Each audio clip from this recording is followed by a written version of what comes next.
guys, today we are going for the pinnacle of all dishes, the one that everyone aspires to try and maybe even make if you're crazy enough, which we are. I'm going for the Beef Wellington. I've got my filet mignon right here. I've got my prosciutto. I've got heirloom carrots that I'm going to roast and then glaze in honey. I've got my shallots, my mushrooms, my potatoes. We're gonna make a whole dinner out of this and it's going to be fantastic. Make sure that the steak is actually going to hold its shape. So it's really important to wrap it in plastic wrap. So I have 3 lovely pieces. I didn't have the butcher cut them for me or anything. I just picked them up like this and they're super beautiful. They're super lean. So I'm just going to wrap it really, really tightly in this plastic wrap so it holds a great shape.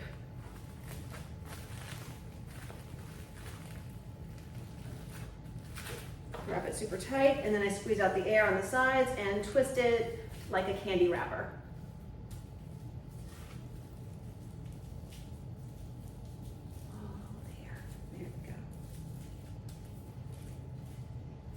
This is also something that you can do the day before ahead of time, which I didn't know I was doing it today. Otherwise I'd have started yesterday. That's okay. Okay, I'm gonna take these guys, put them in the fridge for at least 2 hours. One of the important components of a Wellington is the mushroom duxelle. What I have is about 1 pound of portobello mushrooms that I've roughly chopped. I've kind of quartered, or if they're really big, I'll cut into thirds. And it's simply just to make them, easier to be chopped in the food processor. So I want to get them to a really fine chop, almost grated.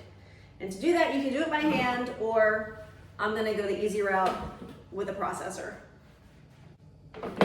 This is what you're looking for right there. Ground up mushrooms. Okay, these are gonna go in the pot, then I'll finish up the rest of them, then we're gonna cook.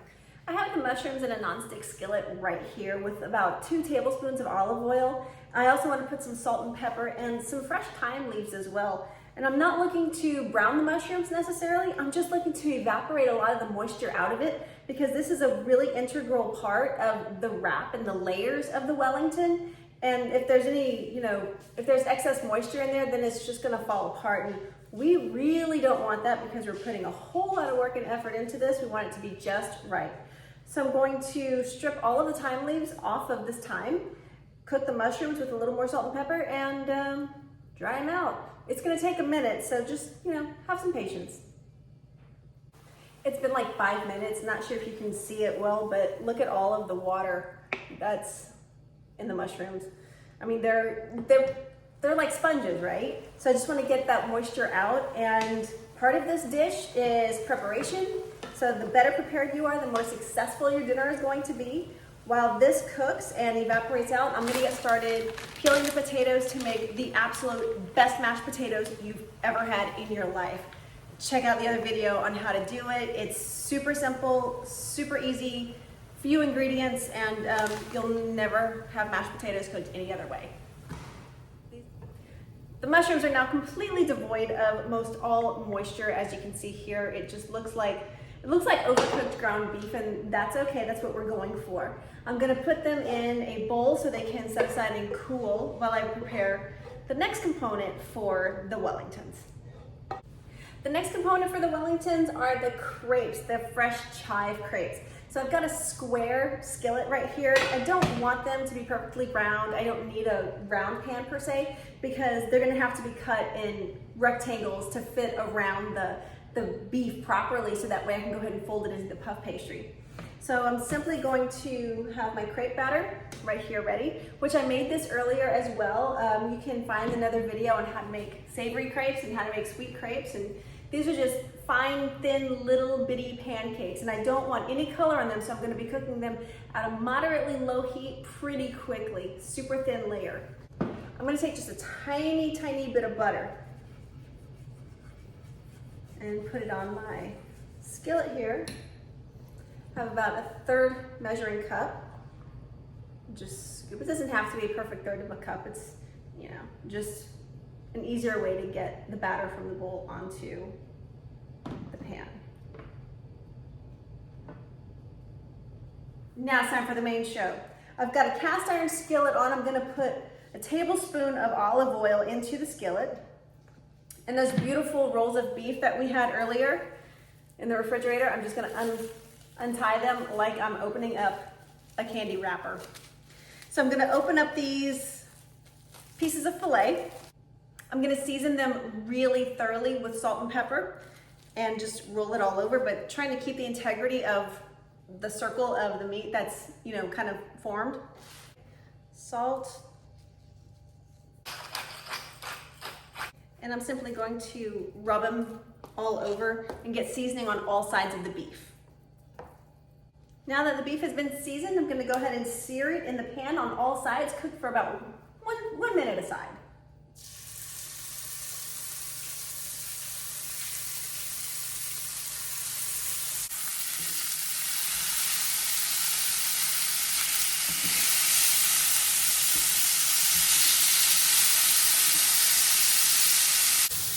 Now that the steaks are done, we're simply going to move the pan off the heat and put the steaks on a plate to rest, just like this. Okay. From here, we take our English mustard or Dijon mustard, whatever you have, and generously brush the steaks all over.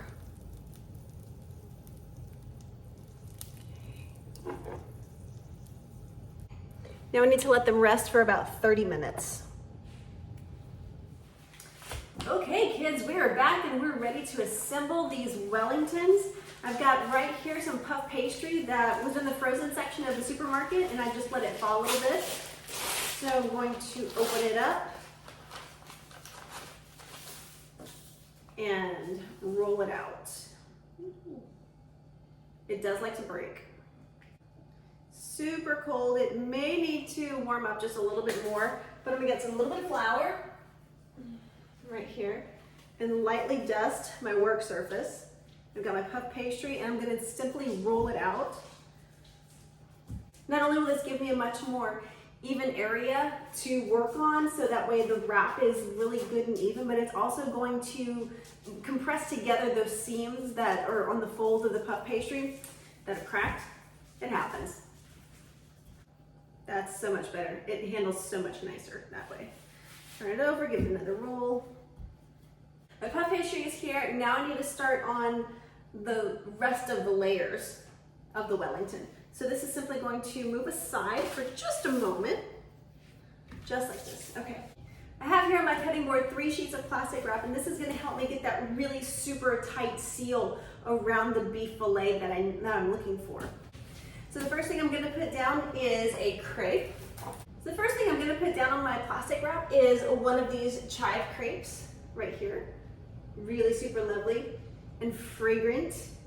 So putting it down this way, kind of a long ways away from me here. On top of this crepe goes some prosciutto. So my fillets are a little bit small, so I'm going to start with only 2 strips of prosciutto. And they're pretty thin. I'm gonna put it just on top of the crepe. And yes, they're going to be overlapping. And I'm actually, you know what? I'm gonna go ahead and use 3 strips. So I'm pressing it all down so it's super flat. Now goes the mushroom duxelles. And I want this all over the prosciutto. Okay, I put the mushroom duxelles about 2/3 of the way up onto my crepe and prosciutto layer. I'm gonna take one of my fillets that's very well rested right here and put it right on top of the duxelles. So this is where the cellophane comes in handy because now I want to wrap it. I want to wrap the whole thing, and I'm seeing already that, yeah, I'm gonna need some more duxelles, so I'm gonna go all the way on the duxelles. There we go. So now I've got my filet, my tenderloin right here in the very center of the Wellington. I'm going to pick this up and wrap it very, very tightly.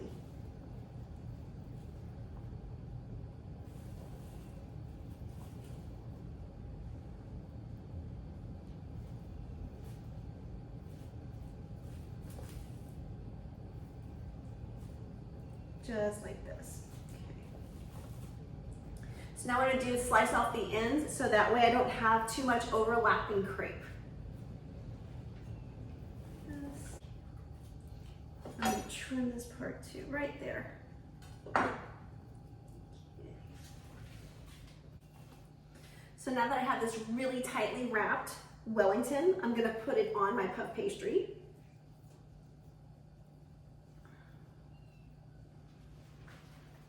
Like this. Okay, I'm gonna kind of clean this off a bit. Spread out on my board. Now I'm taking my entire puff pastry and very gently moving it over, there we go, to our plastic wrap. And I'm simply gonna roll my Wellington. Rolling it so very, very tightly. Cutting off the excess pastry right here. Okay.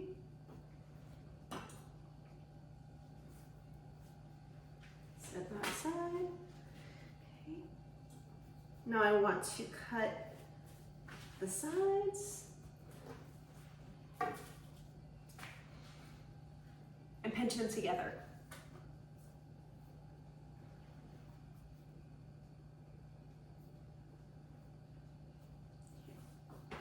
So the Wellington is getting wrapped even tighter in the plastic wrap. Very similarly to how we did it before when we were wrapping the beef tenderloins.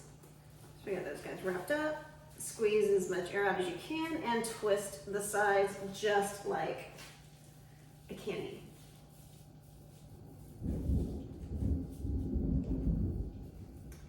There's perfectly wrapped beef Wellington, and this is gonna sit in the refrigerator for at least 2 hours. Yeah, because I'll be ready to cook it by then.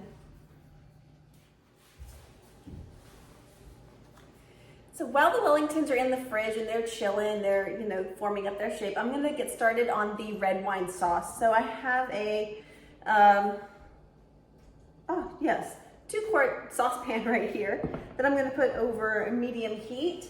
Into my pan goes 2 tablespoons of olive oil, right here. Into my pan, I'm also gonna put a sliced shallot. We've got like a really big shallot, like seriously, this thing was huge. It was like this big. You can put 2 small ones. I just sliced up 1 whole one, and that should be more than enough. Don't worry about chopping it. We're gonna strain it all out. So this is just to get flavor into the sauce. I'm gonna put just a tiny little bit of salt into the shallot as well and stir it up. And I'm gonna cook it until the shallots like just start to caramelize. They just start to get brown. The shallots are a beautiful caramelized color right there, as you can see. Now I'm gonna put in a sprig of thyme, bay leaf, and about 1/4 teaspoon of whole peppercorns.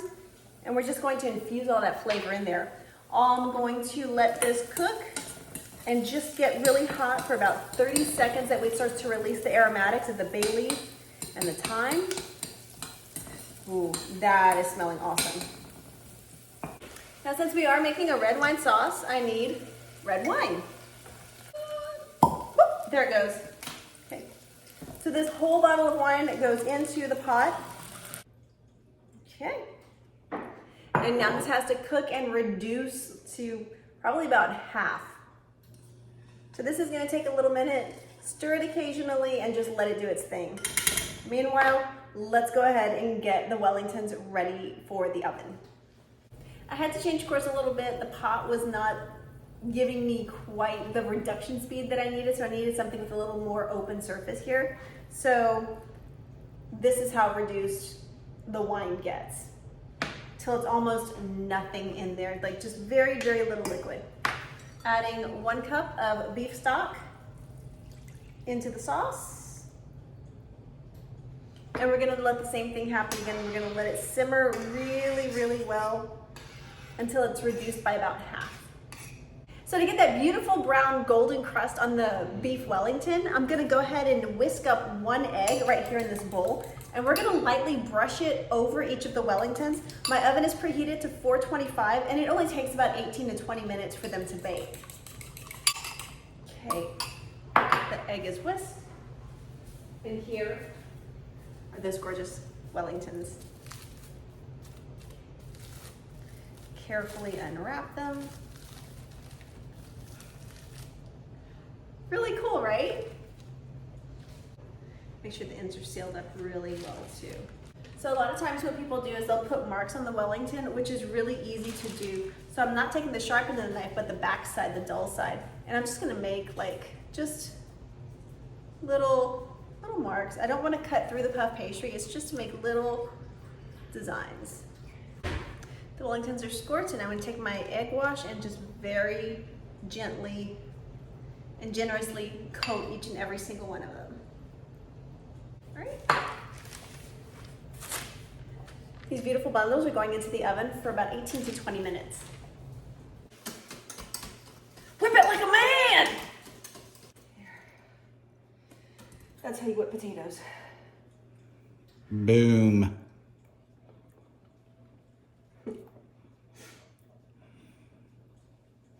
They're so good. You're so good. They're so good. Mmm. Woo! Salt's good? Those are some damn fine potatoes.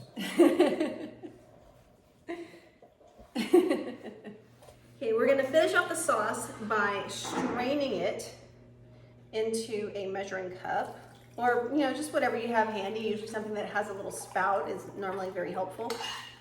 Okay, all right, all of that is strained out, and now we have about 3/4 of a cup of sauce, which is gonna be just enough because it's not a gravy, it's a sauce. Okay. This goes back in the pan.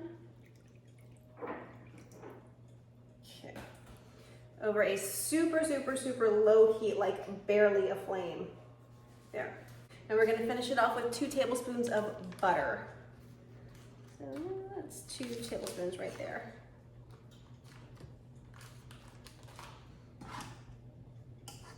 And this is gonna give it a very smooth, velvety finish. They look done to me. What do you think? Golden brown? This is a classic dish. There's a lot of work involved in it, but I can't wait to tear into it. Now, there is a steak inside, so just like any protein, you have to let it rest. So these guys have to sit here for 10 to 15 minutes before we can carve them. Super important, okay? So just wait, we're almost there. Okay, so the Wellingtons are finally done, the sauce is done, all of the sides are done. Now it's time to carve these guys open and see what they're all about. So they've rested for about 12 minutes, but look at that. I don't want to handle it too much because it's super flaky and super delicate. So I'm just gonna go ahead and slice right down the center. We're looking for medium to medium rare. And look at that. I can't touch it because I'm gonna destroy it, but look, just look. Oh, I'm so excited, guys. Beef Wellington. Okay, so now we're going to plate this just like this. I'll turn it so you guys can see here. And I'm gonna go ahead and put some honey glazed heirloom carrots across here. There we go. Let me see, I did an orange one too, sure. All for color, there we go. Okay, and Mr. Producer, may I please have a sauce and a spoon? Thank you so very, very much. Now the last thing you wanna do is pour sauce over a crispy crust, right? You don't wanna do that. So the sauce that we've been working on and reducing is right here, and it's delicious, so good. So I'm gonna put a nice spoonful right at the base of the Wellington. There we go.